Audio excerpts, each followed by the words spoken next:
Hey guys, welcome to another Jurassic World Alive video, and today I thought it was going to be a good idea to create, finally, Grypolyth, which I still haven't created. I'm pretty sure I have the stuff for it, and let me just start this Purosaurus first, which, those of you who don't know, is not a Grypolyth. Both Crocs, not a Grypolyth. Grypolyth, for those of you who don't know, which, but by now you probably already all know, Grypolyth got a huge overhaul. And its creatures, not only stats, also movesets and all that. It's a very, very different dino from what it was last patch. So that's interesting. Last patch, honestly, it was borderline trash. So pretty interesting how they reworked it. It's now one of the better dinos in the game. I'd say pretty top tier for what it is. So yeah, let's do these fusions. Hopefully I don't get too horrible fusions. Also, I bought a bunch of coins. Wow. Basically, I thought all that DNA could get me a few more fuses. But yeah, a lot of coins in the coin sale has been going on for the last 3 days, just so I could get enough fuel or coins, I guess, for leveling up stuff like Grypolyth and Dioraja, which I am considering leveling up. Grypolyth not so much, more so Dioraja. But yeah, need some coins for that, obviously, and also need coins for Olodom and Magna, honestly, those two as well. So I need a lot of coins in the meantime, and thankfully they did drop a coin sale, which was very much needed, honestly, for us. Wow, this is gonna take a while. Like 500 Perlith DNA. That's gonna take a while just to fuse this. So, yeah. I'll see you guys when I get like a handful of Perlith DNA. I'm not gonna waste you guys' time just fusing Perlith DNA to no end. Okay, I finally got enough DNA to get Grypolyth. No joke, fusing this Perlith, literally, this took me 40 minutes. Like, it's 500 Perlith DNA per fuse, and, like, if you're, like, averaging, like, 20 per fuse, like, it takes forever to get just one single fuse on Grypolyth. Yeah, I'm thinking twice about leveling this thing up. I'm probably not going to level this thing up until, like, they give us, like, a multi-fuse option thing, so before that comes out, I'm probably not going to level this thing up. Wow, it took me 40 minutes for all this. Damn. Like, the Gryposuchus thing isn't even a problem. It's just the Perlith DNA, man. It's a Perlith DNA, and I just got 2 10s in a row. Oh well. Oh, here we go. We got the avocado crocodile. It does look like one, doesn't it? All the avocado colors and, like, the texture and stuff, and it's crocodile. I don't know. I personally like Gryposuchus a bit more. I really like Gryposuchus. It might be just because I like Gryposuchus too much, this model, than Grypolyth. Anyways, just check out its moves. The reworked Grypolyth moves. Now, it's Fan-Shouting Strike, Immobilized, Regeneration, Long Protection, and a Rending counter. It's 25% Rending counter only, so not the greatest counter, but in comparison to some other Rending counters, you got 33% one with Perlith, which is bonkers. So not too bad. Decent stats as well, which we'll get to see in a bit. Mobilized, by the way, it's a new move introduced this patch in 1.7. It's priority move, 100% stun, target swap prevented for 2 turns. Honestly, isn't that great? Wrong way to say it. Let me rephrase this. It's not a really versatile move.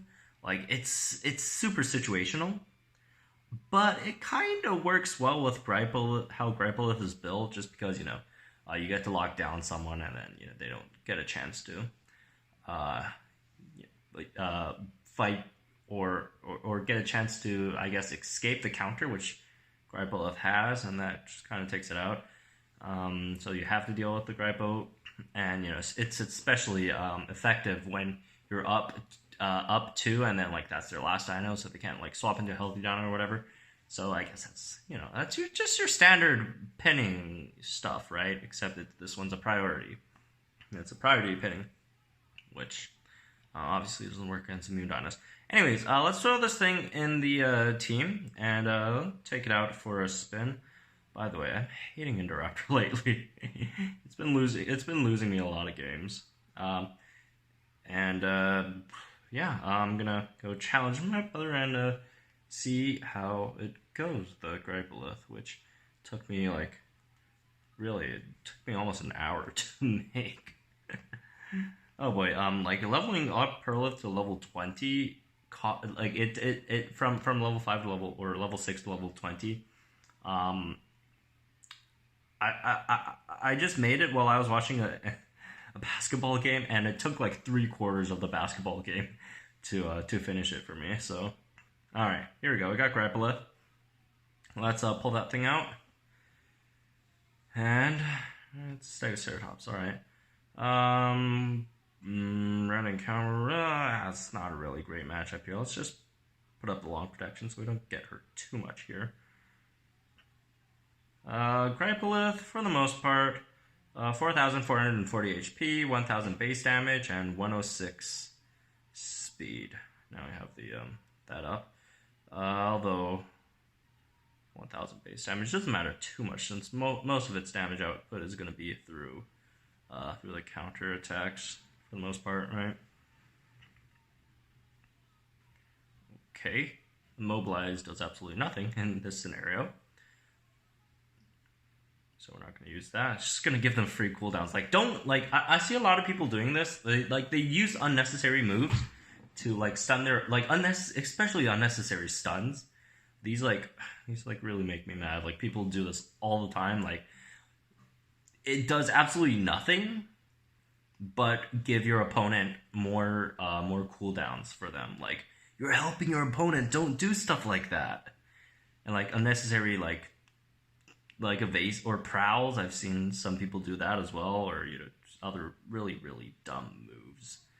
So like, yeah, if I like use Immobilize for their for no reason in a scenario where they probably would beat me, it's just giving them more cooldowns. You can for sure use it to your advantage, right? If you really want long protection backup or something, but like you really have to use it smart or in a smart way. Don't use it to you know, reset your opponent's cooldowns or whatever. All right. That's not good. That's not good at all.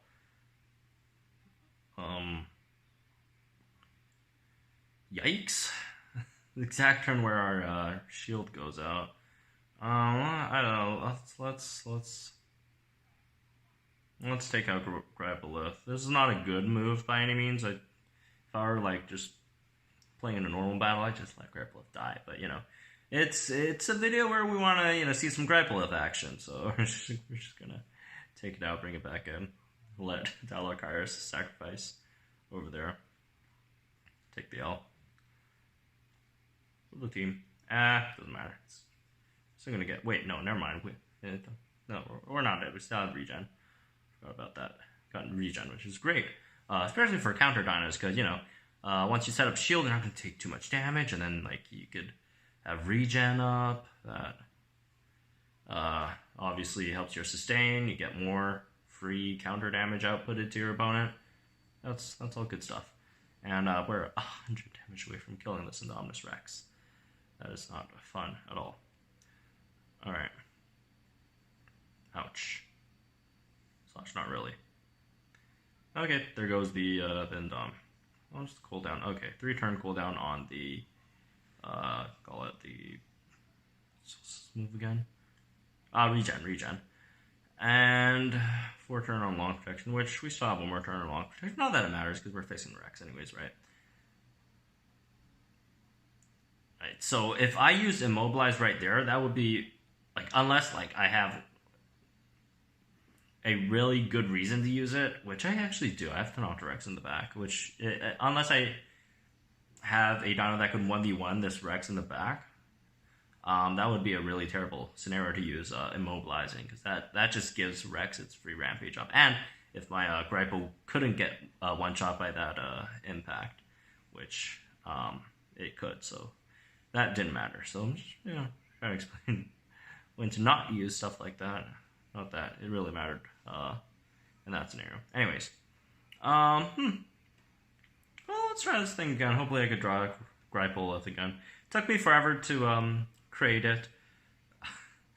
Please don't just take forever for me to like just draw this thing again. I got lucky first battle we drew Grypolyth there.